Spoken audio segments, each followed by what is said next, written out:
When we enter someone's house, we rarely realize the secrets their walls conceal. However, when it comes to a narcissist, the situation can be even more enigmatic. Narcissists, according to Sigmund Freud's study, are individuals deeply connected to their own sense of self. But this sense is not built on a solid foundation of self-esteem. Instead, it is founded on a constant defense against insecurity and fear of abandonment. It is an external image they wish to project to the world, but within their homes, out of sight of others, is where the true keys to their personality are hidden. A narcissist seeks not only admiration from others, but is also trapped in a web of self-deception. Their house, their personal refuge, is a place where they conceal the darkest realities of their psyche. If you enter their home, you might feel a special atmosphere, something disconcerting, as if something is out of place. Objects, decor, colors, and the arrangement of furniture may be carefully designed not only to hide their emotional vulnerability, but also their deepest fears and repressed desires. For Freud, the house is an extension of the unconscious, a place where repressed drives and internal conflicts find a physical and emotional manifestation. The first thing one might notice in a narcissist's house is the absence of any element suggesting a true emotional connection. The narcissist, unable to establish deep and authentic relationships with others, reflects that incapacity in their environment. The walls are filled with portraits, but not those capturing genuine moments of affection and love, but images of success, achievements, or even pictures of celebrities representing the kind of idealized image they strive to emulate. Every corner is designed to reinforce the image the narcissist wants to project to the world, but there is no vulnerability, no genuine love in the objects they have chosen. It's as if their home were a carefully prepared set, where emotions are superficial and controlled but not authentic. In the rooms, things do not change. Often a narcissist prefers an environment where they feel dominant, where objects and furniture are not designed for the comfort of others, but for their own well-being. It's common to find chairs, for example, arranged in a way that favors their sense of control and authority, not in a space where interactions are relaxed or natural. Freud would speak of this as a manifestation of the narcissist's need to control their environment, to keep their own sense of impotence at bay. Through this organization, they seek to avoid contact with their deepest vulnerability, the fear of failure and humiliation. On the other hand, one of the most insidious elements Freud would identify in a narcissist's house is the way emotions and memories are stored, or rather, buried. In a narcissist's house, there is no space for what Freud called repressed trauma. The rooms may be impersonally organized, but they never reflect the internal chaos the narcissist constantly tries to suppress. In a way, the things inside their home are arranged to prevent them from facing their own unconscious.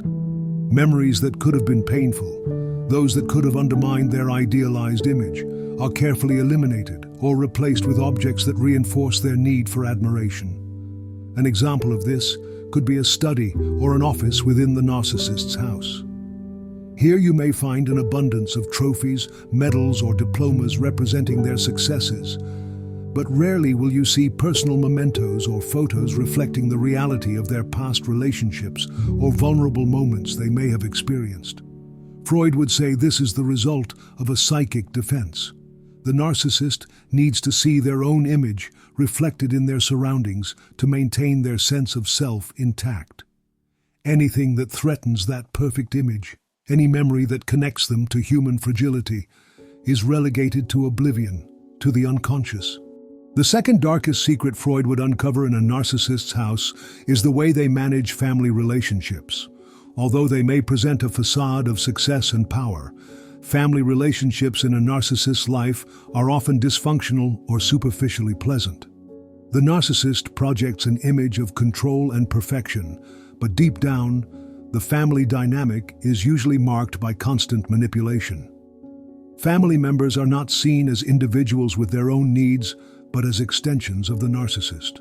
Freud, analyzing this dynamic, would speak of the narcissist's relationship with their parents and siblings as a perpetuation of the search for approval and love that is never satisfied. The narcissist's house reflects this perpetual cycle. Relationships, though present, are never fully genuine. In a third aspect, Freud would point out how the narcissist handles the issue of privacy in their home. While it may seem that a narcissist is open and accessible, their true nature is that of someone extremely reserved, but not for typical reasons of a desire for intimacy. Rather, their reservation has to do with control. Privacy is not a space for self-reflection or emotional rest, but a way to maintain control over their environment, and consequently over their public image. In the narcissist's home, private areas are likely filled with objects symbolizing absolute control. Neatly organized desks, carefully arranged closets, and sometimes even locks or secret compartments where they store things they consider vital for their image and power. Freud would describe this as a manifestation of the narcissist's need to maintain their superiority. Privacy in their house has nothing to do with self-care or the need for retreat, but with protecting their ego. In every private corner, the narcissist seeks to reinforce their control and prevent the outside world from discovering the cracks in their perfect façade.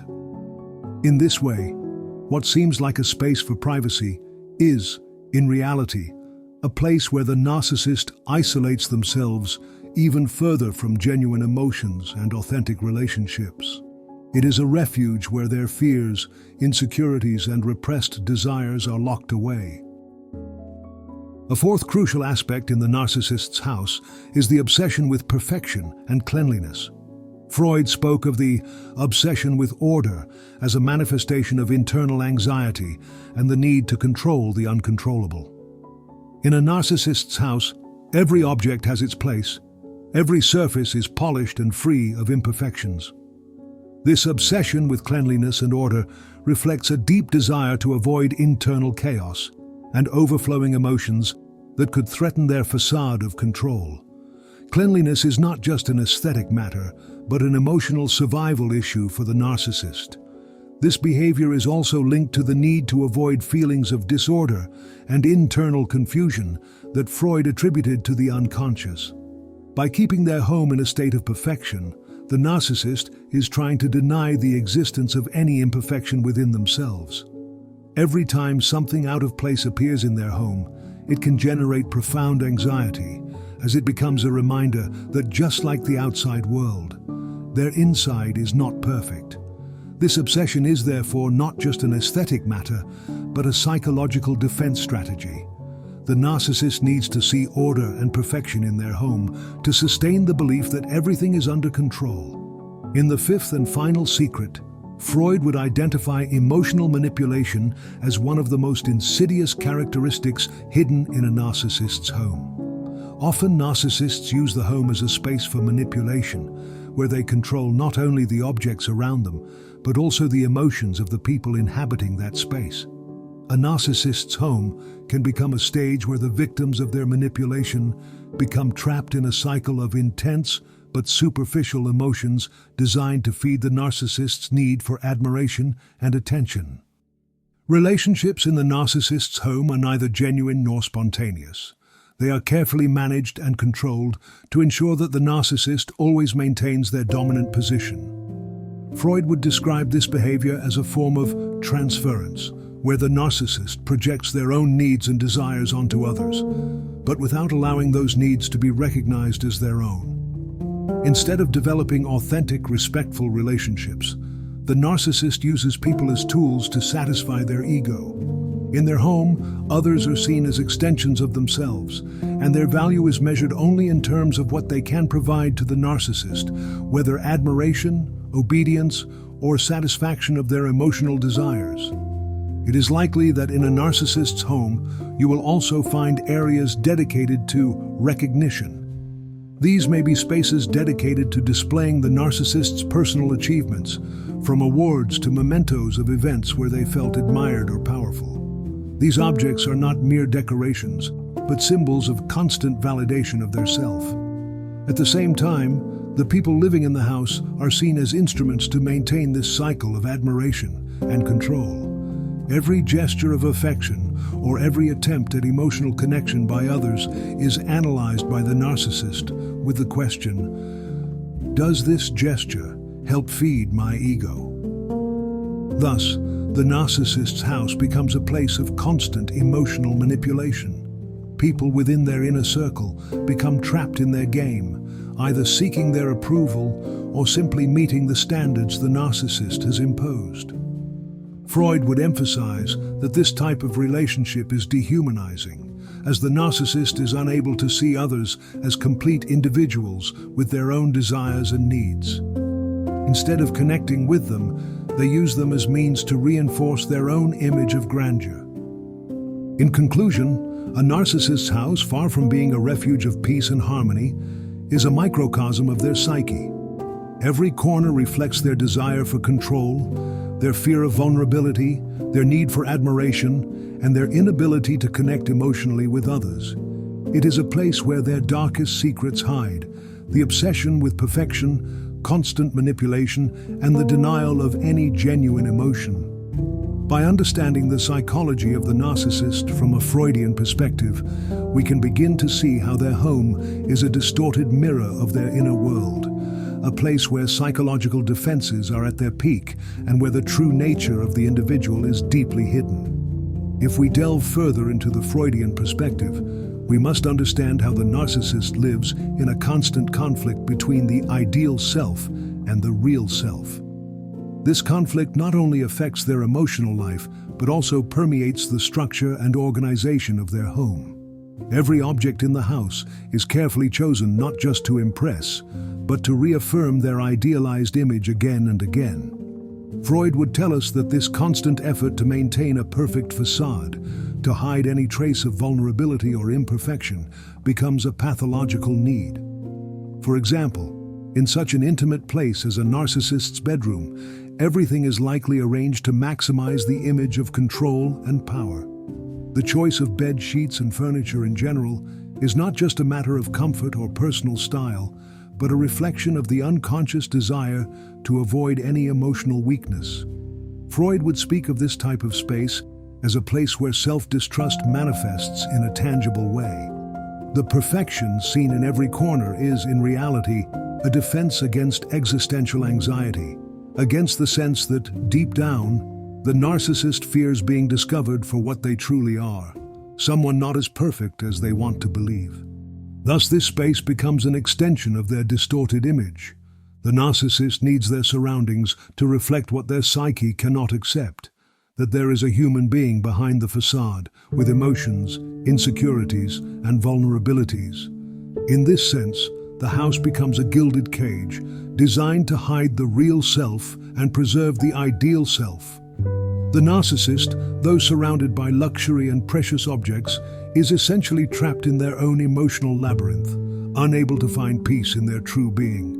Upon entering a narcissist's kitchen, we might expect to see more of the same: impeccable aesthetics, carefully organized utensils, state-of-the-art appliances.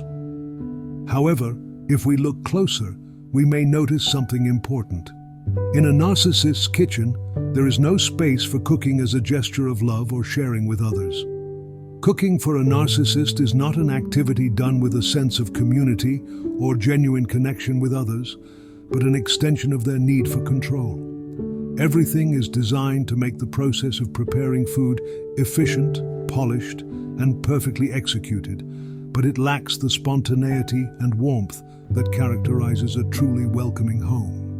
Freud would highlight that this reflects a fundamental emotional disconnection. The narcissist not only isolates themselves from others in terms of personal relationships, but also distances themselves from everyday experiences that could strengthen emotional bonds. The act of sharing a meal, of cooking with love and dedication, is seen by the narcissist as a gesture that could involve vulnerability or the possibility of being judged. In their home, the process of cooking and eating is not related to emotional satisfaction or connection with others, but to the desire to create an atmosphere that meets the standards of perfection and image they have imposed. Following this pattern, we can see that the bathroom space is another example of how the narcissist manipulates their environment to maintain their idealized image. Freud would refer to the narcissist's relationship with their reflection in the mirror as an indication of the conflicted relationship they have with their identity. In the bathroom, a place where the narcissist comes face to face with their image in the mirror, there may be an unhealthy obsession with physical appearance care, and maintaining a perfect exterior image. Often the time spent in this space is not devoted to genuine self-reflection or self-care, but to reaffirming their image and control over how they present themselves to the world. The image of the self in the mirror is not one of self-acceptance, but of constant evaluation and judgment. Freud would explain that this behavior reflects an internal alienation, a disconnection between the narcissist and their true identity. Although their exterior image is carefully cultivated, the narcissist is trapped in a cycle of constant dissatisfaction, seeking external validation that is never enough. The bathroom, therefore, becomes a space where the narcissist carries out this ritual of confirming their value through their appearance, but never truly accepting what they are inside. Finally, in the common areas of the house, such as the living room or lounge, the narcissist often creates an atmosphere of perfect coexistence. However, this coexistence is often superficial. Family gatherings or social interactions in their home may be marked by a constant search for admiration and control. Freud could say that the relationships in this space are conditioned by the power dynamic the narcissist establishes. The attention of others is a resource the narcissist exploits to reinforce their sense of superiority. Everything in the living room seems arranged to ensure that the narcissist is always the center of attention. Conversations revolve around them, and their achievements are the main topic of discussion. Any attempt by another family member to focus on themselves or receive attention is quickly deflected by the narcissist. In this space, the narcissist does not allow for genuine interaction. Relationships are one-sided and serve only to feed their ego. The narcissist's house, as we've seen, is much more than just a physical space. It is a tangible representation of their psyche, a place where every element reflects the narcissist's constant struggle to maintain their image of perfection and control. From the carefully chosen objects to the arrangement of furniture and organization of spaces, everything is designed to conceal vulnerability, insecurity, and the fear of rejection that Freud understood as the internal drivers of narcissism. Within their home, the narcissist creates a bubble that isolates them from the outside world, but also deprives them of the genuine human connections essential for their emotional well-being. In their desire to protect their image, the narcissist distances themselves from the possibility of experiencing authentic love, acceptance, and deep connection with others. And although their home may seem a reflection of success and power, deep inside, the narcissist continues to struggle with a profound sense of emptiness, an emptiness that can never be filled by the objects or images surrounding their life. Every corner of a narcissist's house is charged with hidden meanings, elements that speak not only of their sense of control, but also of their deep emotional disconnection.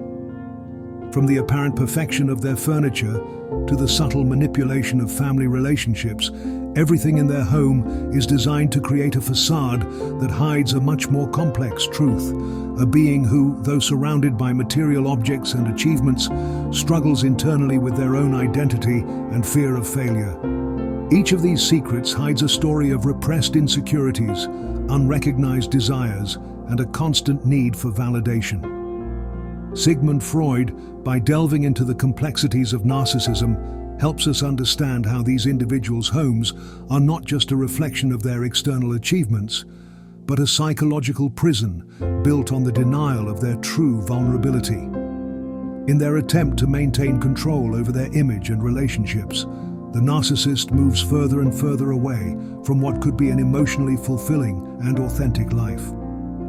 Thus, when we look at a narcissist's house, we are not just observing a physical space, but a reflection of their inner world, their fears, their constant need for reaffirmation, and the void they can never fill. Every detail, every object placed meticulously, is a defense against the truth, against what it might mean to accept their own imperfections. I invite you to reflect on how this knowledge of the human psyche can help you better understand the relationships in your life, and perhaps also help you discover hidden patterns in your own surroundings. If you've ever felt puzzled by the behavior of a narcissistic person, now you have the keys to better understand what lies behind that perfect facade. If this analysis has given you a new perspective on the complexities of narcissism and human psychology, don't hesitate to subscribe to my channel. Here we delve into fascinating topics about the human mind, the psychology of individuals, and how this knowledge can transform your life and relationships. Share this video with those you believe need to better understand human behavior. Comments, questions, or experiences you wish to share are welcome, because together we can learn more and help each other grow. Don't miss the upcoming content, where we'll continue exploring the deepest corners of psychology. Stay connected and share this journey toward a deeper understanding of yourself and the world around you.